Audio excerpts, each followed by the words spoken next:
Just as you totally made that up, we're a bi-weekly history podcast, but these are the mini episodes that occasionally come between the big episodes. They're spooky snacks, and they're different because part of our criteria for those big episodes are that they have to have a true story behind the bizarre, but these don't. These can just be purely legend and lore and folktales and all that good stuff.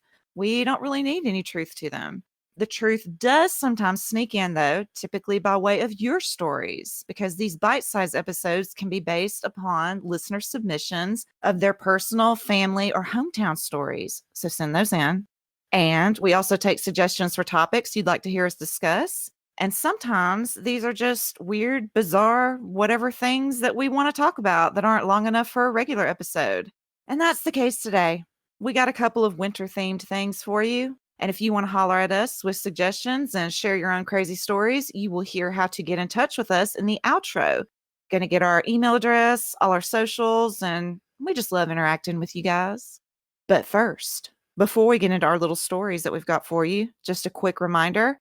We asked for y'all to let us know the things that we're doing right, things we can tweak, because we're coming up on our year anniversary in the spring, and our metrics are not quite where we want to see them. And of course, even if they were just off the charts, there's still always room to improve. But in any event, so far so good. The folks who've been kind enough to write in gave us some specifics on what we're doing right. So that's great. And again, we aren't going to get our feels all hurt if you tell us things that we can improve upon.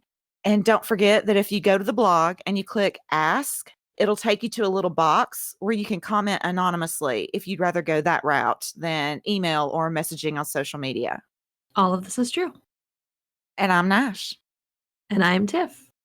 And there you go.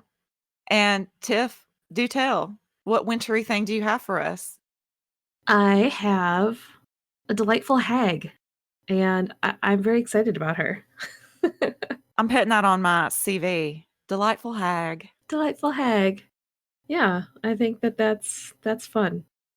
Okay, I'm going, again, here we are with foreign names that I did try to learn how to pronounce it, and I'm hoping I'm doing it right, because I did, of course, come across a few different options. And the one that I'm going to go with that I like the best and that I can actually say is Calleach Bheur. And her name means veiled one or hooded one, which by older myths meant aged or burdened in some fashion. Other names tied to this deity include Beira, Queen of Winter, the triple goddess, mother of magic, and a creation goddess of old. She's most famous for flipping between an old hag and a young maiden. She's active during the dark days between Samhain and Beltane, so between October 31st and May 1st. She arrives in late fall, bringing storms, causing the earth to die, and it is believed she is sort of a witch god who turns to stone on Beltane only to be revived again. And so when she's reborn each Samhain, she goes about smiting the earth to blight growth and then calling down the snow. We're going to get crucified. Samhain. Samhain. It's Samhain. God damn it. I need to go back. Do you want to go back? I'll go back. Samhain. Do you want There's to? A fucking you don't M have in to. There. There's a fucking M in there. I know. Look, it's old timey. Nothing old timey is pronounced. Regardless of culture, regardless of, nationality, whatever. Nothing old timey is pronounced. Well, you guys, you know what? There's an M. There's an M in there, so I'm saying it. Just like I said, I had to look up how to pronounce this. And one of them even said it was like caliber. I'm like, how? No, can't be. Apparently it is. It's like, you guys will see if you go and, look at the blog and check out show notes, the way that it's spelled. And then, whatever. Just keep it in here. Fuck it. Fuck it. Fuck it. There's an M in there and I said it. Sorry. Not sorry. Moving on here, away from Samhain. Samhain. Samhain. Sounds like a beer brand. I'm gonna crack open a Samhain and watch the game. Just gonna casually blight the earth. No big deal. Kick my feet up. Whatever. I like this hag. Let's continue talking about the hag and stop talking about my mispronunciations.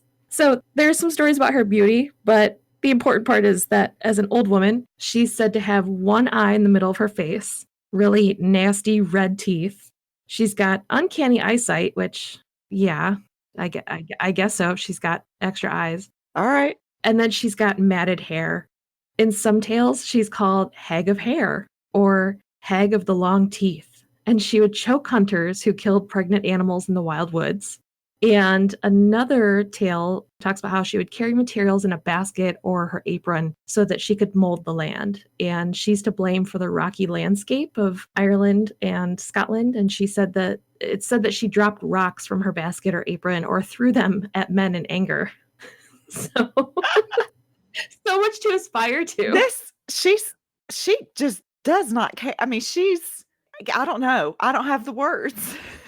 I don't know. She's this goddess, a lovely primitive goddess. I love though that is she the only I'm racking my brain thinking about usually when they're ugly and all that stuff, it's because something's happened to them. Like Medusa, like something happened to her, right? She wasn't always that way. You know, from what I see here, it's just because she's the personification of winter. Why is winter ugly? I don't know. I don't know.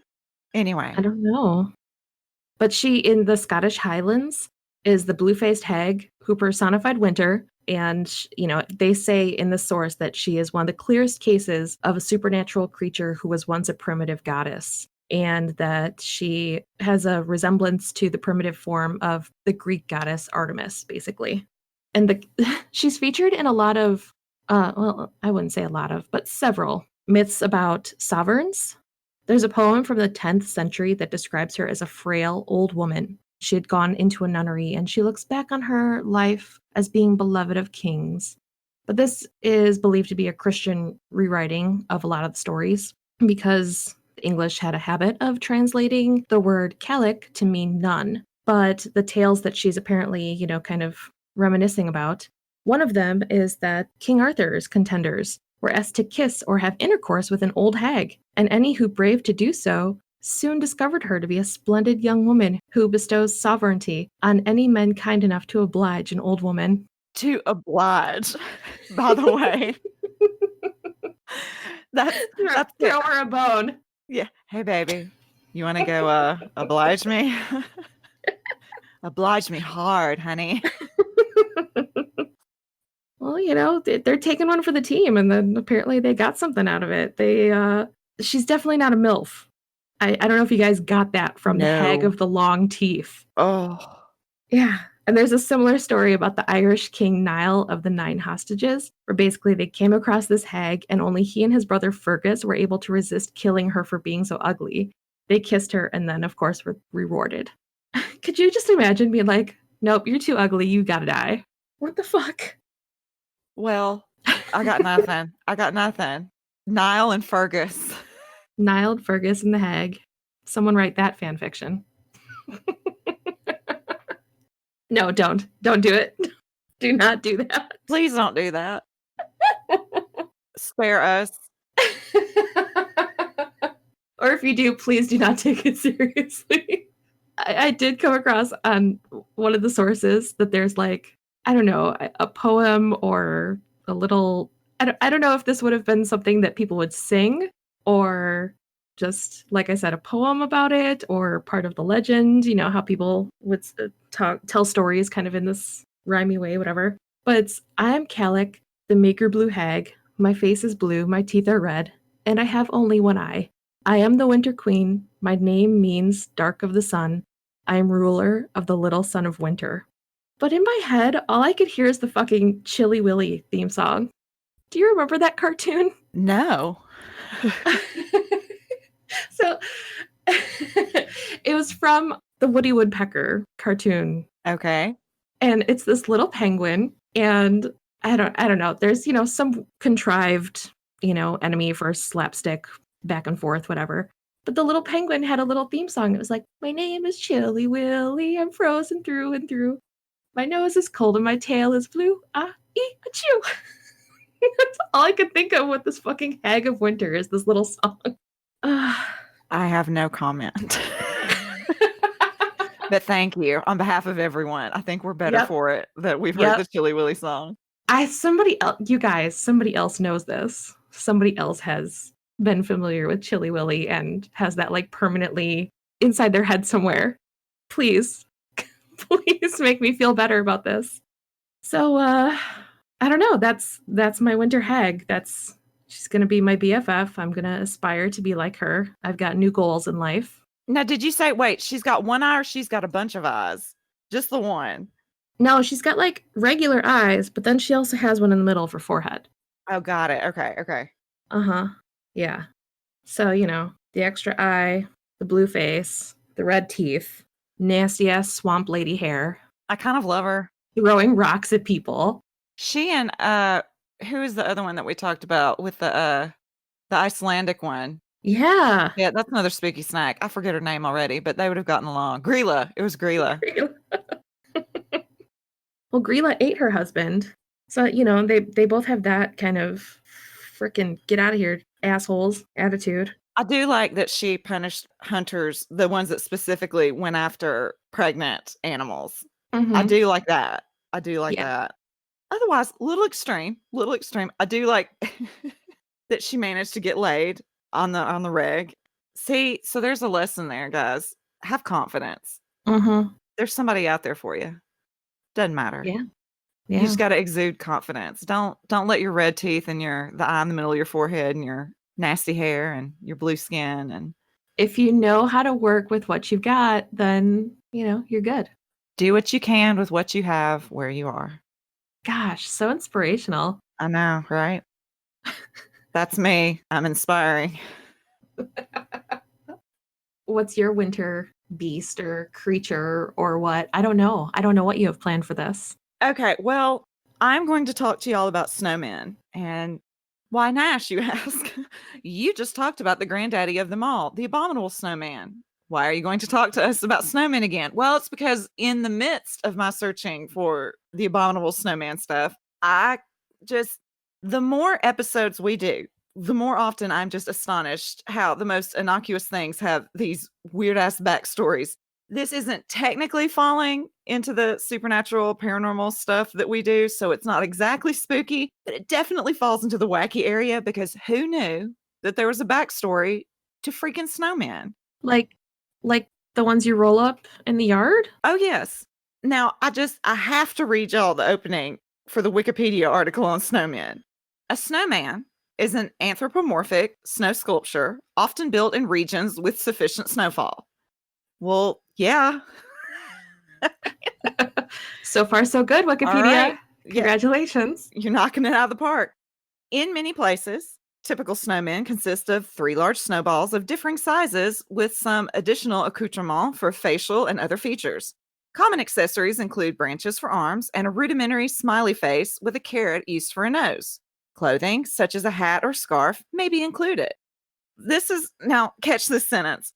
Low cost and availability are the common issues, since snowmen are usually abandoned to the elements once completed. How is low cost and availability, and I assume they mean the availability of snow, how is that an issue? That's a pro. That's not a con. Yeah, you weird send phrasing. the kids outside, leave us alone for a few hours. These are not issues. These are great. And what is that almost guilt trip at the end? Abandoned to the elements. You can't move them inside. This isn't a window display situation. And the elements, I mean, they are the element. They're snow. So the element is more snow. Okay, moving on. A guy named Bob Eckstein wrote a book called The History of the Snowman. And even though there's going to be multiple articles for you in show notes, he's either written or is quoted or referenced in all of them. So that's where this is coming from, is from Bob. I will link his site as well. Here's your tidbits. The first photograph of a snowman was also one of the first photos in general, and it was taken by Mary Dillwyn in 1845. It's actually a really clear one. It looks great even before touch-ups, but I'll put a touched-up one for you in show notes. Another tidbit, going further back, it is documented that Michelangelo was commissioned to make a snowman by a rich dude. And quoting historian Giorgio Vasari, one winter, when a great deal of snow fell in Florence, Piero de Medici had him make in his courtyard a statue of snow, which was very beautiful. But that's it. Unfortunately, it wasn't described. But I mean, if his other work is any indication, that thing must have been phenomenal. Mm-hmm. One other thing that made me laugh was reading this sentence. Snow people have been used as acts of political protest. Now, the example they gave was that back in 1511 in Brussels, everybody was in a real funk because they were in the midst of this horrible cold snap called the Winter of Death.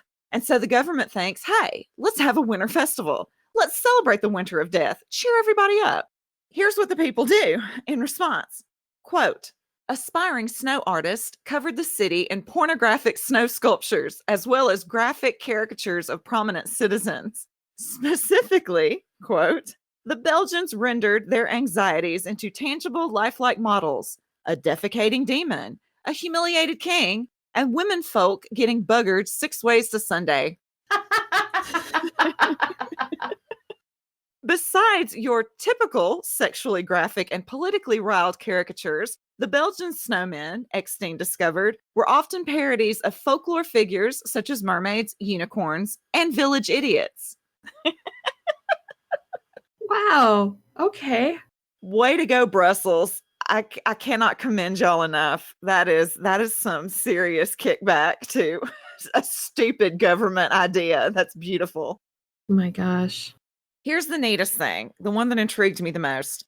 The earliest documentation of a snowman is just way older than I ever imagined, and I think older than y'all imagined as well. It's from a Book of Hours from 1380. And in case you don't know or have forgotten, a Book of Hours is a medieval devotional book full of prayers and such. And some of them are illuminated manuscripts, which were texts where the authors also had illustrations and sometimes the borders of the pages and maybe some of the words, like the first letter or word of a page. And some places in the illustrations, they were tipped in shiny gold or silver ink. Very pretty stuff. Have you a Google and check some out. But this really intrigued me because of the context, because of what else is on the page where the snowman is featured. The text accompanying it, and there's several other little drawings. It's not just a snowman. I'll stick it in show notes, but the text is describing the crucifixion of Jesus. So a couple of the articles call the drawing anti-Semitic. And I don't, okay, let me continue because just stay with me. And I'm going to describe it for you in more detail in a second. But one source says, quote, the despondent snowman seems to be of anti-Semitic nature, donning a jaunty Jewish cap. Apparently, plague-ridden Europeans needed a comical stooge onto whom they could foist their blame and frustration. And the Jewish snowman fit that bill. Now, that got me confused, and it got me very confused, and because I was like, what does Jesus's crucifixion have to do with the plague and in 1380? Like, I didn't get it. Yeah. So that sent me searching because I wanted to look into what, if any, connections snowmen had with Judaism. And I kept getting, and by the way, before I go down this road, I really looked into this. Jewish listeners, please feel free to write in and tell me if I've missed something. It's entirely possible. I looked into this hard. I kept getting hits on articles where people were talking about, does building a snowman count as labor or as excessive work during Shabbat? And would it be okay to do that? But other than the articles I was already using regarding this image, that is, I couldn't dig up anything that directly correlated it being. Basically, what I was wondering is this traditionally an anti-Semitic thing of which I was just totally unaware? So like I say, if I'm missing something, please do write in so we can share it with everybody. But I couldn't find a general correlation, though clearly this image has been assessed as being hateful. I also didn't get what the hell a snowman is doing in what I thought to be a fairly consistently warm region. Like, why was it at the crucifixion? Yeah. That's I'm not connecting the dots at all. I then went down a rabbit hole, and I'm now dragging y'all along with me. This is the Yule Cap part 2. I'm just dragging you with me. So Jesus died just outside of Jerusalem in Israel, and a site called Weather Spark says, and this is of course nowadays, but I mean, it's not as if Israel has moved. It's in the same place relative to the equator and all of that. So this should be in the ballpark throughout history, though of course, global warming and whatnot. So taking all that into account. But it says, in Jerusalem, the summers are long, warm, arid, and clear, and the winters are cold and mostly clear. Over the course of the year, the temperature typically varies from 41 degrees Fahrenheit to 85 degrees Fahrenheit and is rarely below 35, or above 91. And then the World Atlas says Jerusalem is on a plateau right between the Dead Sea and the Mediterranean Sea. Due to its diverse topography, Israel has a wide array of climatic conditions. Israel has 2 distinct seasons, the hot, dry summer and the rainy, cold winter. And here we go. Snowfall is quite common in certain parts of Israel, including in Jerusalem. Jerusalem experiences a heavy snowfall after every 3 or 4 years, and it does get snow flurries at least twice every winter. And then it also mentions that in the mountain areas, and of course, the higher you get, cooler it gets, that the peaks will sometimes hold on to some snow into the spring. But what I want to know is around the time of Jesus's death, which we don't know for sure, but historians have good guesses. All the Gospels where it's talking about the crucifixion, they mention it occurring during Passover, which puts it in the spring. And that's old school calendars and today's calendars alike. Everybody agrees on spring. Of course, as with his birth, exact dates are disputed, but April is the common guess across the board. But okay, whether at the crucifixion, it's said, and this is in the Gospels, it's said that it went dark for about 3 hours, so maybe an eclipse type of deal, and that there was a small earthquake. And in one place I read, it's speculated that it's possible the darkness was because of a dust storm kicked up from said earthquake. Regardless, there's no mention of snow. And if there was snow, was it enough to build a snowman? And besides all of that, wouldn't they have mentioned snow in their description of what it was like that day? They mentioned that other stuff, and I think flurries in the spring would have warranted a mention. That's just me. I agree, yeah. Which brings us back to why is there a snowman at the crucifixion? Why? Why was that the choice of their drawing? How is that an anti-Semitic jab? I don't understand.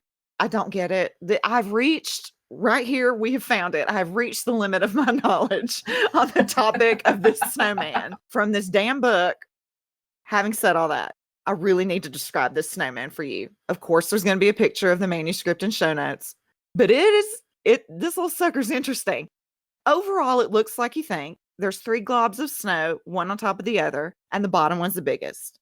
It's on top of a bench, and under the bench is this little pot with a fire.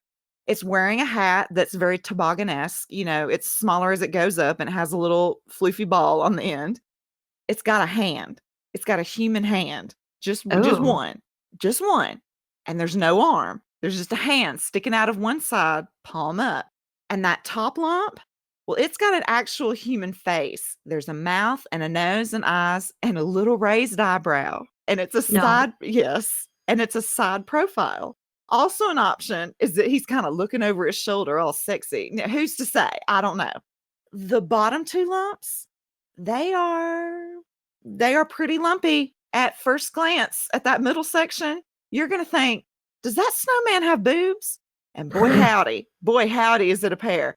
Now, it harkens back to what episode was with Dolly Astrick? Buckets in the Attic. Buckets in the Attic. Listen to that. It's a rack. Listen to that episode. It is a rack like that. It is, I mean, there's no nips. So I guess there's supposed to be arms. You got me. It's an interesting artistic choice. Also interesting is the bottom glob of snow. It's also quite lumpy, and it looks like butt cheeks. Said butt cheeks also have some singe action on them because of that little pot of fire, I assume. That's it. That's your weird shit about Snowman.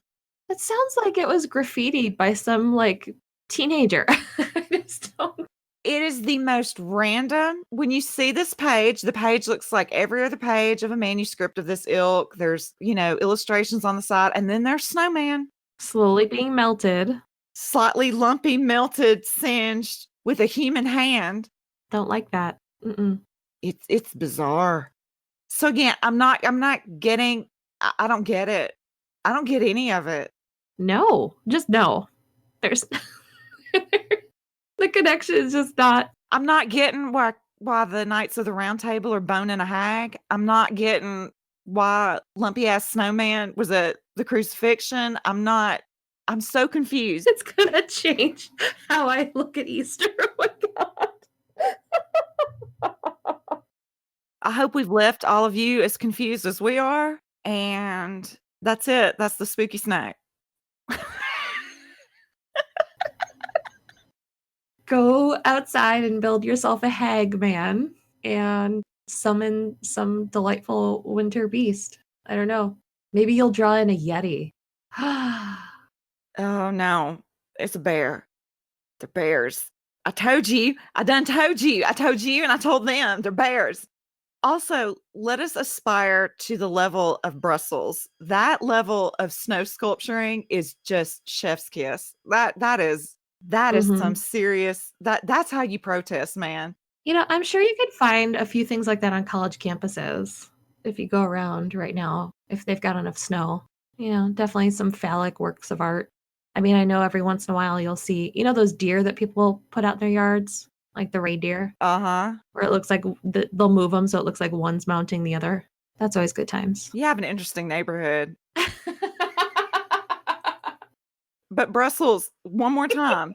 A defecating demon, a humiliated king, women folk getting buggered 6 ways to Sunday. Good for them. Good for them. It's the hag. She's got to get it. Get it. That combo it. Do the hag getting what's the phrase that I'll getting buggered 6 ways to Sunday by the Knights of the Round Table. There you go. See, we brought everything full circle. It's perfect. To be blasphemous, with the crucifixion somewhere in the in the immediate background. That's very let's honor our Lord and Savior there. There we go. Well, that's it. Now that we've blasphemed and Educated. We've educated people, okay? damn it, You've been learned. we done learned you good. All right, keep listening for how to contact us. And this is where the catchphrase goes. Bye.